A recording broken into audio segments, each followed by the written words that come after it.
Nick, take us in the locker room. Was that the most depressed locker room you've been in this year? Could you tell a difference? Because that's not necessarily easy to see, but maybe it felt like it today. No, I don't think it was it wasn't any more depressing than some of the other losses that the Bears had, you guys. They almost become used to this, I would think, but it wasn't any more depressing than, look, the Broncos one was pretty tough, you guys, but this one topped it a little bit, but I didn't really notice too much of a difference. Yeah, see, that concerns me, Nick. That's good. Honestly, that's concerning to me. They're used to it. They're just used to it. That's why they don't win, though, because they're used to it. They just expect it to happen. Instead of having some type of leader close those doors today and start losing their mind over it, and having that type of moment, which is probably a more appropriate reaction to that type of loss. There's just nope, it's the same. Which of course we're not blaming you for, Nick. I'm blaming you. Kind of disappointing to hear, quite frankly. What about Justin? I did see some tweets showing how sad he looked, but what did he have to say about this? And I don't know, was there any blame being thrown around at all? No, I wouldn't call it blame. So everyone knows, obviously, the third down shot to Tyler Scott that Justin and Tyler, they disconnected on. He did say that on that play, Scott had obviously the cornerback beat, but he kind of misjudged the ball. But Tyler Scott said the exact same thing in the locker room, you guys. So I wouldn't say that he's throwing blame at Tyler Scott, but he did acknowledge that there was an opportunity to make that play. And if they do, Justin said it himself, like they probably sealed the deal there. Like they're able to get away with a victory. But, he's a young player. He also said he's going to learn from this moment, but Scott just misjudged the ball, didn't keep his stride going, and you miss on a huge, huge play at the end of the game. I mean, what were the thoughts on the final three offensive plays of the game? Run, pass that leads to a punt. I can understand there was an opportunity there to hit Tyler Scott, but I had a bigger issue with the first and second down calls that led to, hoping for a home run to hit. Like, they needed to hit a couple singles or a double there, and they couldn't pull it off.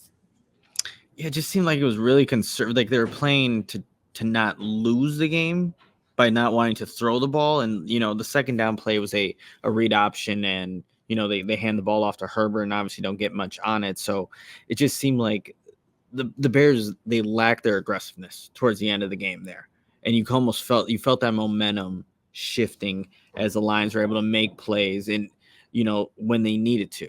Like the Bears won this game for about 55 minutes and lost in the last 5. So it just felt like very conservative. On the second down call, Mark was talking about this too, where it looked like maybe Justin could have chose to keep it. Did you get a perspective on that? Yeah, Justin was asked about that play, and he said it's just a read option, just a handoff there, and it was for sure a give read. And how the Lions are playing in their base formation, their ends are a little bit wider than usual, so it's going to be harder for him to get outside that, but it was just a give read on that one. Highlights from Flus, lowlights. I'm struggling to even imagine what he could have said after this game. Yeah, guys, so I actually didn't get an opportunity to hear what the Flus had to say after the game, just trying to get kind of a perspective from a little bit more of the players. But, guys, that could have been one of Eberflus's best victories as a Bears coach, and it turned around so quickly to be arguably the worst loss. How it ended, being up what they were, a little over 4 minutes in the fourth quarter, and to lose that game it's so discouraging. Nick, any conversation that we haven't brought up to this point that? Well, what about Jaylon Johnson and missed opportunities there? What did he have to say about those? Yeah, so he said on the first one that he wasn't able to get both of his hands on the football. I would have to go back and rewatch that near goal line, pick six, because it kind of looked like Jaylon Johnson had a good opportunity there. But he said that one, and also the missed interception on the line side of the field are both plays that he can make, and he knows that easily it could have been 14 points that he should have had. But again, missed opportunities, and it just kind of, when the Bears could have made more plays, and they did throughout the entirety of the game, they were making a bunch of them, but those, you look back at, it's like, oh, you settled for field goals in the fourth quarter. You couldn't capitalize on interceptions at the end or when you had opportunities to. But it all comes down to executing. And, we've always heard that after every single Bears loss.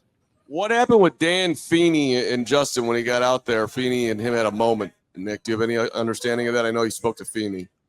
Yeah, I was able to talk to him for a little bit in the locker room, you guys, and he just said that him and Fields were off right when, he gets thrown in there after Lucas Patrick leaves the game. So I think that, they just needed some time to figure things out. And even afterwards, it was a little spotty at times, but he felt like they got into a better groove once they kind of kept getting some snaps together, were able to kind of get in a little bit of a rhythm.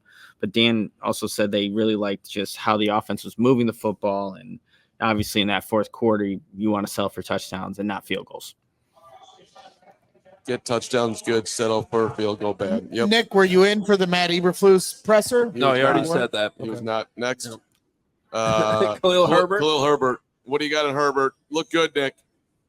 Yeah, Khalil Herbert, he was kind of pulling a Marshawn Lynch, and just kind of every single question, it was with the same response. And it was basically, we need to learn how to finish. After literally every single question, we need to learn how to finish. You just got to finish. Just got to find ways to finish. And I felt like that was the main theme for a lot of the players, is like they knew that they realistically should have won this football game, but still just need to learn how to finish. But that's what Khalil Herbert literally said every single time. Well, Justin Fields, the quote floating around social media is he said, I'm going to be honest with y'all, we should have won that game. To me, I think that's fairly obvious. Of course they should have won the game, but I think him saying that, and a lot of Bears fans feel this way, is that was calling out the coaching staff in a subtle way. Yeah, there was just things execution-wise too, you guys, down the stretch where like the defense giving up, 2 touchdowns in 4 minutes there. Like, you just got to find a way to get off the field, find a way to, make the plays in crunch time. And that's what TJ Edwards was saying, after the game. Got a chance to talk to him. It's like, he even said it too. It was very similar to what Fields said about like, we should have won or we should have beat them. But it's just, they did not make the plays when they needed to, you guys. So I don't know if I see it as a shot to the coaching staff, but a lot of these players looked at it themselves like, how do we not, win this football game? I don't think the coaching staff put them in the best situations at times, especially offensively, but defensively, like, for them to lose the way that they did, to give up the yards so quickly, you got to find ways to get off the field. Nick, when you were sitting there watching it, when did you realize the Bears were about to lose? Did it take you to get the lines down to the 1 yard line? Well, this is going to end well, or was it before that? It probably was near towards the very end. I'm like, there's no way in hell. Like, I was tweeting out, I had the bold prediction right in the preview show, like looking good. I picked the Bears to win, and then that happens. And so I think it was right when, before David Montgomery's about to score, is like, I knew. So Nick, you jinxed the entire thing. I don't think it's a jinx. I got to give Herb and Nick and the people that had the temerity to pick the Bears to win. They had it. They had it right. They were wrong. No, he picked it. No, they had it. No, the coaches screwed them. Just like I got screwed in the Denver game. If we're gonna go down that road, he picked it, and then he tried to spike the ball before he was right, and that was the jinx. And Nick should be fine, right, Nick?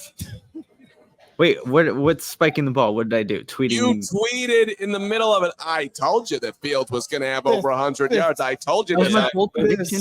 It's just a bold prediction. You dunked on your prediction about the rushing yards, not about the win. Yeah, but guess what? He actually lost when Nick tweeted that. He said that Fields had 107 rushing yards. You know what he finished with? 104. 104. It is Nick's fault. Nick, you're not coming back. You're staying. You know what? It's kind of nice here. It's not too bad. He's the only one I've ever seen who likes going to Detroit. We're going to have him work with Benetti. He's gone with Jason. Him and Kyle Long have this bromance. We'll send those two to Canada. By the way, are we going to just talk about the Brooks Boyer thing at any point, or that's just not going to get any legs? Not here. Not now. Well, I understand that, but even locally, that story came out. Great job by Jeff Agris reporting it, and then it's just gone. Nobody knows what you two are talking about. Until exactly. That's kind of the point. And Agris has got to get me into the top 20. Okay. Then we can go deep on his reports. Nick, good job. I'll let you come home. Braggs won't, though. Nope. Can I I bring love you, John's Nick. home or no? What's John's that? walking by here. Is John's allowed to come back or? I don't even know why Chicago? John's at the game. I didn't even know he covered the team anymore. Wow. Well, there he is. Wow. Oh, he knows. I said that. See you to him. soon, Hogue. Oh, by time you show up on make an appearance on CHGO Bears. Oh, Oh. I would yell that out, but Johnson's kind of going away now, so I'm not going to yell out what you said, Braggs. When he comes All back, right, Nick. I'll let him know. Bye, Nick. We love you, There Nick. he goes, Nicholas Moreano. Follow him on Twitter at Nicholas Moreano. Read all his coverage at allchgo.com. We all silly like the mayor.